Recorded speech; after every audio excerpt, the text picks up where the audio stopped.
Bharatanatyam dance അല്ല, നമ്മുടെ Saiju കുറുപ്പിന്റെ OTT release ചെയ്ത ഒരു കിട്ടിലം ഫീൽ ഗുഡ് പടമാണ് ഭരതനാട്യം. ആമസോൺ പ്രൈമിലാണ് പടം സ്ട്രീം ചെയ്യുന്നത്. സോ ഒരു perfect mix of emotional scenes, feel good elements, comedy, twist and turns ഒക്കെ നമുക്ക് പറയാൻ പറ്റുന്ന ഒരു സിനിമ. നല്ലൊരു സിനിമയായിട്ട് എനിക്ക് തോന്നിയത്.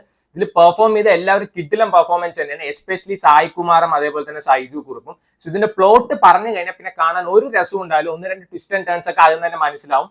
സോ എന്തായാലും കണ്ടു നോക്കുക, വളരെ നല്ലൊരു സിനിമയാണ്. ഈ ഇമോഷണൽ സീൻസ് ഒക്കെ ഉണ്ട് ലാസ്റ്റ് ഈ സായ് കുമാറിന് സൈജു കുറുപ്പിനൊക്കെ ഒക്കെ അടിപൊളി തന്നെയാണ്. നമുക്ക് എവിടെയൊക്കെ ഈ ചട്നി സാമ്പാർ വേണ്ട ഹോട്ട്സ്റ്റാർ സീരീസ് ഇറങ്ങി അതിന്റെ ഒരു റെസംബ്ലൻസ് ഒക്കെ തോന്നും, പക്ഷെ വളരെ നല്ലൊരു സിനിമയാണ്. So try it out, Amazon പ്രൈമിൽ അവൈലബിൾ ആണ്. ഹീറോയിന്റെ കുളിസീനൊക്കെ ഇൻട്രോ സീനായി കൊടുക്കുന്ന ദാരിദ്ര്യം പിടിച്ച ഡയറക്ടർമാർ ഇപ്പോഴും ഉണ്ടല്ലേ. ജാൻവി കപൂറിനൊക്കെ എന്തിനാണ് കൊണ്ടുവന്നിരിക്കുന്നത്? നിനക്ക് അവനെ വേണമെങ്കിൽ എനിക്കിതാ, ഞാൻ കെട്ടിക്കോളാം, നീ കെട്ടുകയാണെങ്കിൽ ഞാൻ വേറൊരുത്തനെ കെട്ടിക്കോളാം. ഇത് എന്തോന്നടേ അണ്ടർവെയർ അങ്ങോട്ടും മാറ്റി ഇടാൻ വേണ്ടിയിട്ട്. സോ ദേവ് അപരാധമൊന്നും ഞാൻ പറയുന്നില്ല. ഫസ്റ്റ് ഹാഫ് അത്യാവശ്യം കണ്ടിരിക്കാൻ പറ്റുന്ന ഒരു ആവറേജ് ഫസ്റ്റ് ഹാഫ് ആയിരുന്നു. അതിൽ ഏറ്റവും കൂടുതൽ പണിയെടുത്തത് അനിരുദ്ധ് തന്നെയായിരുന്നു. മാസ് സീൻസ് ഒക്കെ ആൾ മാക്സിമം എലവേറ്റ് ചെയ്യാൻ നോക്കിയിട്ടുണ്ട്. അത് മറ്റേ ആയുധ പൂജ സോങ് ആയാലും അതേപോലെ തന്നെ ഫിയർ സോങ് ആയാലും മാക്സിമം ആൾ പണിയെടുത്തിട്ടുണ്ട്. സെക്കൻഡ് ഹാഫ് ആയ സമയത്ത് നമ്മുടെ ജാൻവി കപൂർ അങ്ങോട്ട് വന്നു. അമ്മയെ അപ്പുറത്തെ വീടുത്തെ ചേച്ചിയും കൂടി കൊച്ചു കുളിക്കുമ്പോൾ വന്നിട്ട് വാതിൽ തുറന്നിട്ടിട്ടാണ് ഫിലോസഫി ക്ലാസ് നടത്തുന്നത്. ഇതൊക്കെ ഇഷ്ടപ്പെടുന്ന ആൾക്കാർ ഇപ്പോഴും ഉണ്ടാവും, ഇല്ലെങ്കിൽ ഇങ്ങനെയൊന്നും ചെയ്യേണ്ട ആവശ്യമില്ലല്ലോ. പിന്നെ അങ്ങനെ ചെപ്പണ്ടി മറ്റണ്ടി പറഞ്ഞിട്ടൊരു പാട്ടും കൂടി വന്നു. അതും കൂടി കഴിഞ്ഞപ്പോഴേക്കും പടം വേറൊരു ട്രാക്കിലോട്ട് അങ്ങോട്ട് പോയി. പിന്നെ അവസാനം ഒരു ക്ലൈമാക്സ് ഇതുവരെ കണ്ടില്ല ഏറ്റവും മോശമായിട്ടുള്ള ക്ലൈമാക്സ് ആയിട്ടാണ് തോന്നിയത്. ഈ KGF-ഉം ബാഹുബലിയുടെ സ്റ്റോറിയും കൂടി മിക്സിയിലിട്ട് അടിച്ചതാണ് നമ്മുടെ ദേവരയുടെ സ്റ്റോറി. സോ ജൂനിയർ NTR ഇടയ്ക്കുന്ന ആളുടെ മുഖത്ത് ഒരു എക്സ്പ്രഷൻ പറയുന്ന സാധനം പോലും ഇല്ല. ഇനി ഇതിന് പാർട്ട് 2 പറയുന്ന സാധനം ഉണ്ട്. സോ നിങ്ങൾ കാണുകയെന്ന് വെച്ചാൽ എത്രയും പെട്ടെന്ന് തിയേറ്ററിൽ പോയി കണ്ടോ, കാരണം ഈ അടുത്ത് തന്നെ തിയേറ്ററിൽ നിന്ന് മാറ്റുന്ന എനിക്ക് തോന്നുന്നു. മാക്സിമം തെലുങ്ക് ഓഡിയൻസിനൊക്കെ ഇഷ്ടമാവും, നമുക്കൊന്നും ഇഷ്ടമാവാനുള്ള ചാൻസ് വളരെ കുറവാണ്. സെയ്ഫ് അലി ഖാൻ അതുപോലെ തന്നെ അനിരുദ്ധ് നന്നായി പെർഫോം ചെയ്യുന്നുണ്ട്. അവരെ മാത്രം ഒരു പോസിറ്റീവായി എടുത്ത് പറയാനുള്ളൂ. So try it out. Demonte Colony 2 ഒരു അബ്സല്യൂട്ട് മാസ്റ്റർ പീസ് എന്ന് വേണം പറയാം. ഈ സിനിമ ഇങ്ങനെയൊക്കെ വേണം ഹൊറർ പടം എടുക്കണം. ആദ്യത്തെ ഒരു സീന് തൊട്ടിട്ട് അവസാനത്തെ ഒരു സീന് വരെ ഹൊറർ എലമെന്റ്സിന്റെ അതേപോലത്തെ ത്രില്ലറിന്റെ പെർഫെക്റ്റ് മിക്സ് നമുക്ക് ഒരു ടോപ്പ് നോച്ച് പടം. എന്റെ സുന്ദർ സിയാണ് ഇങ്ങനെ വേണം ഹൊറർ പടം എടുക്കുക. അല്ലാണ്ട് അക്കം പക്ക ആരും ഇല്ലേ വേണ്ട ഒരു ഐറ്റം ഡാൻസ് ഇട്ട് 4 ചളിയും കൊണ്ടുവന്ന ഹൊറർ പടം ഒന്നും ആവില്ല. സോ നമ്മൾ സാധാരണ എല്ലാ ഹൊറർ സിനിമയിൽ കാണുമ്പോൾ തരും ആദ്യമൊക്കെ പറയും വലിയൊരു ഈവിൾ ആണ്, പിന്നെ അവസാനം എന്തൊക്കെയാ കുറെ പൂജയും ഹോമോ അല്ലെങ്കിൽ എക്സോസിസ്റ്റ് ഒക്കെ വന്നിട്ട് അതൊക്കെ ഒഴിവാക്കി പോകുന്നില്ല. പക്ഷെ ഇതിലത്തെ ഈവിൾ ഫോഴ്സിനെ തൊട്ടാൻ പറ്റില്ല, അത്രയും സ്ട്രോങ് ആണ്. അതാണ് ഈ സിനിമയുടെ ഏറ്റവും വലിയ പോസിറ്റീവ്.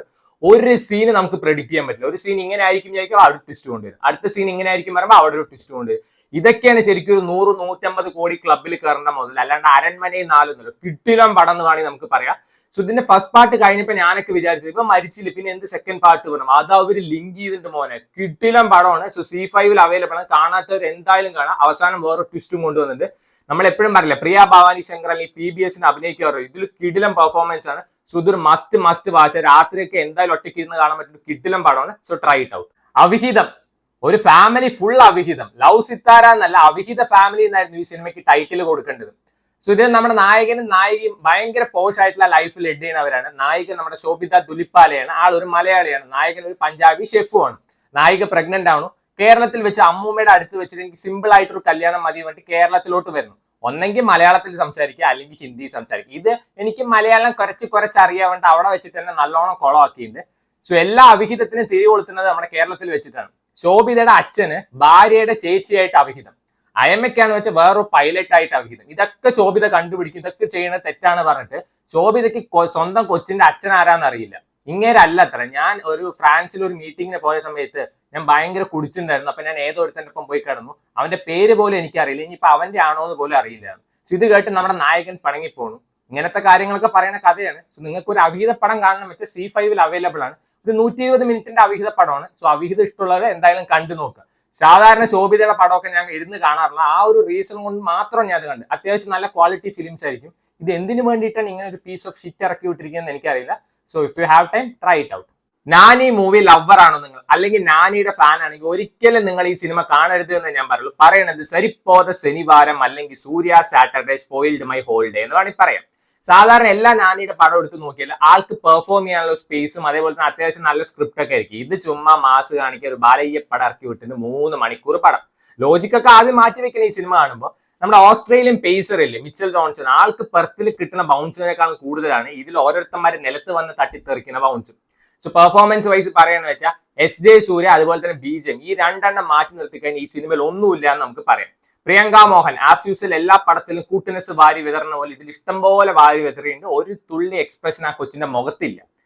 ക്രിഞ്ചാണ്, എ ക്ലാസ് ക്രിഞ്ചാണ് ആളുടെ പെർഫോമൻസ്. ഗ്യാങ് ലീഡറിൽ എന്താണ് ആ കൊച്ചു നന്നായി ഒന്ന് പെർഫോം ചെയ്യുന്നുണ്ട്. പിന്നെ എല്ലാത്തിലും സെയിം സാധനം തന്നെയാണ്. അതിഥി ബാലനുണ്ട് എന്തിനോ വേണ്ടി തിളയ്ക്കുന്ന ഒരു സാമ്പാർ. പിന്നെ നമ്മുടെ അഭിരാമി ചെറിയൊരു റോൾ വേണ്ടി കിടിലനായിട്ട് തന്നെ അഭിനയിച്ചത്. സോ സിനിമയുടെ ക്ലൈമാക്സിലൊക്കെ നായകനും അതേപോലെ തന്നെ വില്ലനും നമ്മൾ ഫൈറ്റിന് പകരം അച്ഛനും മകനും കൂടി നിന്ന് ഫിലോസഫി ക്ലാസ് എടുക്കുകയാണ്. 3 മണിക്കൂറിന്റെ പടമാണ്. കണ്ടു തീർക്കാൻ അത്യാവശ്യം നല്ലോണം ക്ഷമ വേണം. സോ നിങ്ങൾക്ക് ബാലയ്യ മോഡിലുള്ള ഒരു മാസ് പടം കാണണം വെച്ചാൽ കണ്ടു നോക്കാം. പിന്നെ ഇതില് അത് മഴ സമയത്ത് വീട്ടിൽ വെച്ചൊരു ഫൈറ്റ് ഉണ്ട്. അത് കിടിലം ഫൈറ്റ് തന്നെയാണ്. സോ എനിക്കൊരു ആവറേജ് സിനിമ ആയിട്ടാണ് തോന്നിയത്. So try it out. നെറ്റ്ഫ്ലിക്സിൽ അവൈലബിൾ ആണ്. സ്ത്രീ 2 മസ്റ്റ് വാച്ച് എന്ന് പറയുള്ളൂ. വേറെ ഒന്നും പറയാനില്ല. കാരണം സ്ത്രീ 1 എവിടെ അവസാനിച്ചു അവിടെ നിന്നാണ് സ്ത്രീ 2 തുടങ്ങുന്നത്. സ്ത്രീ 1 അവസാനിക്കുമ്പോൾ സ്ത്രീ തിരിച്ച് അങ്ങോട്ട് വരുന്നുണ്ട്. അപ്പോൾ ഒരു പ്രതിമ വെച്ചിട്ട് ഓ സ്ത്രീ രക്ഷാകരോ എന്ന് എഴുതി വെച്ച് കണ്ട് സ്ത്രീ തിരിച്ചു പോവാണ്. പിന്നീട് ആ ഗ്രാമത്തിലോട്ട് വേറൊരാൾ വരികയാണ്. അത് എന്തിനു വന്നു, എന്തുകൊണ്ട് സ്ത്രീ പോയതിനു ശേഷം വന്നു എന്നൊക്കെ പെർഫെക്റ്റ് ആയിട്ട് ഈ സിനിമയിൽ എക്സ്പ്ലെയിൻ ചെയ്യുന്നുണ്ട്. അതേപോലെ തന്നെ ബേഡിയയില് രാജ്കുമാർ റാവു അവസാനം വരുൺ ധവാന്റെ വീട്ടിലോട്ട് പോകുന്നുണ്ട്. ആ സീനൊക്കെ കറക്റ്റ് ആയിട്ട് ഇതിൽ ലിങ്ക് ചെയ്തിട്ടുണ്ട്. ക്യാമിയോസ് ഒക്കെ പറഞ്ഞാൽ ഇങ്ങനെ വേണം ക്യാമിയോസിനെ പ്ലേസ് ചെയ്യാൻ. അല്ലാതെ വാട്ടർ ടാങ്ക് ലീക്കേജ് വരുമ്പോൾ അവിടെ ഇവിടെയും പൊത്തി വെക്കുകയല്ല ചെയ്യുന്നുണ്ട്. പെർഫെക്റ്റ് ആയിട്ട് പ്ലേസ് ചെയ്തിട്ടുണ്ട്. സോ എന്തൊക്കെ നമ്മൾ ബോളിവുഡ് കോപ്പി അടിയാണ് റീമേക്ക് ആണ് പറഞ്ഞാൽ ഇങ്ങനത്തെ ഫാന്റസി എലമെന്റ്സ് പടം കൊടുക്കുക അവരെ കൊണ്ട് തന്നെ പറ്റുള്ളൂ. സോ രാജ്കുമാർ റാവുന്റെ കിടിലം പെർഫോമൻസ് തന്നെയാണ്. സോ ഇപ്പോഴത്തെ ബോളിവുഡിൽ ഏറ്റവും ബെസ്റ്റ് ആക്ടർ വെച്ച് രാജ്കുമാർ റാവു തന്നെ, വേറൊരു ഡൗട്ട് അതിലില്ല.